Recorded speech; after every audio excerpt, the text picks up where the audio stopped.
Alright, what up guys, back with another reaction video, and if you didn't know, today's Friday the 13th, so we're just going to be watching 5 disturbing things that happen to people while home alone. So, hope you enjoy. Alright, we got the lights dimmed. It's pretty spooky in here, alright? I'm here alone too, so if someone breaks in the storm room, you guys... Alright, here we go. And shout out to Mr. Nightmare. An 18-year-old boy named Liam was home alone for a whole week when his dad and stepmom went on their honeymoon. No. While playing video games in his brother's old bedroom, who had since moved out, he could hear a kind of scraping noise that seemed to be coming from outside. Alright, well, I'm not good with that type of stuff, so I'd be out instantly. So, I'd be passing just from that.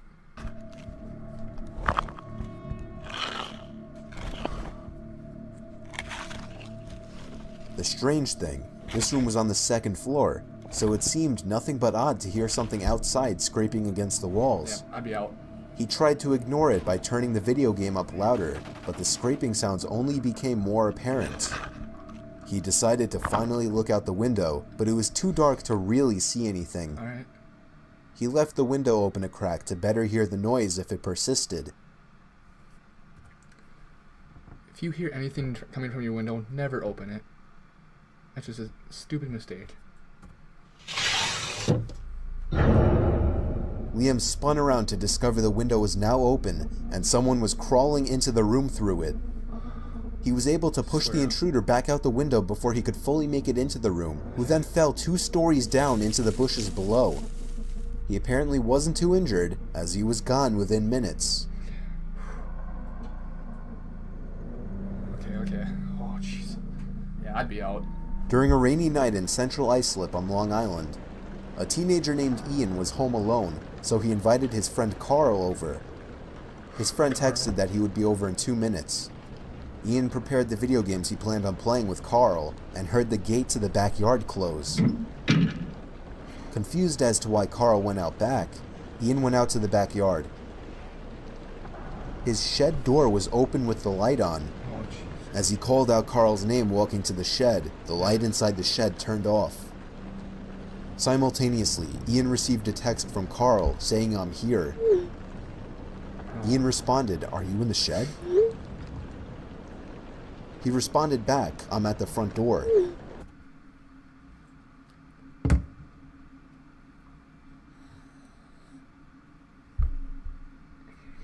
I don't like that kind of stuff, so...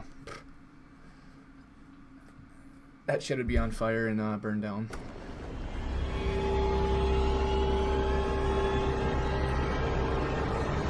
As Ian looked up, the door to the shed pulled shut with force. Ian ran back into his house and let Carl in. When the police responded to Ian's call, they checked the shed, found the door was back open, and that nobody was inside. I'd be out. I'd definitely be out. Alright, number 3, let's go. Come on, let's get him going. Is it not 45-year-old Chris was supposed to be working late for the night, so his family went out to eat dinner without him. However, he was unexpectedly able to come home early. As a result, he had the house to himself for a few hours. He went down to his man cave in the basement to watch TV. Okay. That was when he heard the backyard basement window flap open. Why is it always the window where they're at? Like...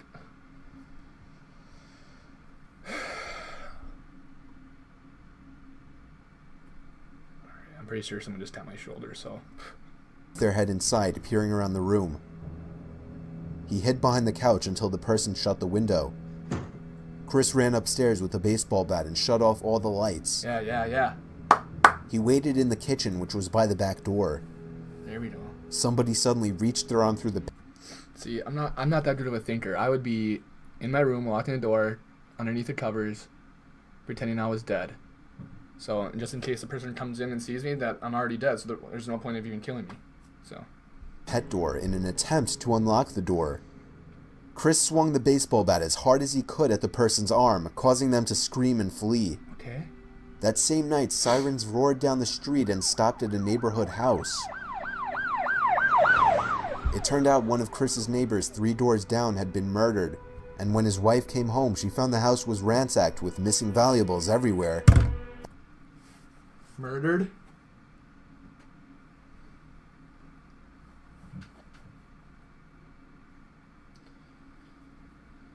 Of course he was murdered. Why wasn't he? And then she found her husband, dead on the kitchen floor with a stab wound in the back of his head.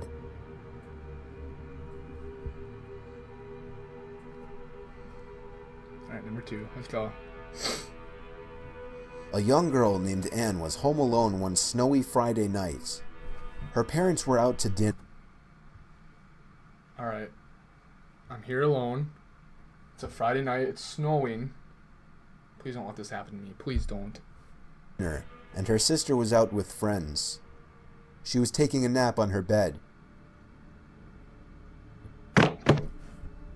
She awoke to the thump. She was sure it came from her closet door, so she got up and bravely opened it. There didn't seem to be anyone inside, so she closed the closet and spun around. Oh! There she saw the head under the bed. The head of a man looking at her with an expressionless stare. She fell to the floor screaming. That's when the closet doors behind her opened and someone grabbed her and pulled her in. No. The man from under the bed emerged and approached her as she was being held down. Kill me. Just kill me. The two of them carried her downstairs where they put tape over her mouth and tied her arms together. One checked to make sure the coast was clear before carrying her outside, where they planned to put her in their car's trunk. However, about halfway to their car, a large group of teenagers came riding down on their bikes and witnessed it all. Thank you. Some of them were screaming for help, while some of them got off their bikes and started to slowly approach the two men. They knew they wouldn't get away with it now, so they dropped Anne, jumped into their car, and sped away. Oh, thank gosh. She was completely awake and conscious throughout all of this. It's unknown why they didn't just tie her up while she was sleeping. The most realistic possibility is that they simply wanted to scare the girl. This may seem like a crazy, rare occurrence, and you may even call it fake. However, things like this happen all the time, and are shown commonly on the news. Perhaps they're just the stories we forget about. Thank you. Thank you, Anne. Thank you for being okay. Alright, number 1. Come on. 22-year-old Garber still lived with his parents. He was the youngest of 3, so his 2 siblings had already moved out and his parents were out 3 to 4 nights a week. This one particular stormy night, he was home alone in his room when he could swear he heard something hit his window. It wasn't insanely weird, as the weather was pretty bad and something may have just blown into his window. However, a second thud at the window sent his heart racing. He lifted his blind and could see somebody standing out there.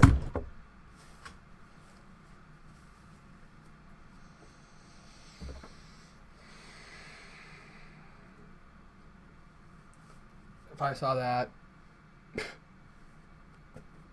once again, I'd probably pretend I was dead at the window and just stand there and stare back at him and pretend I was dead.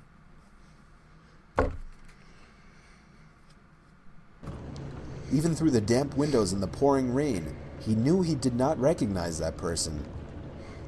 He shut the blinds to send the message to go away. However, he wasn't even able to move away from the windowsill before something else was thrown at the window. No. What? Garber opened the blind, and this time even the window, and shouted, "What do you want?" The man down below called back, "Come outside, I want to show you something." If you go outside, I'm...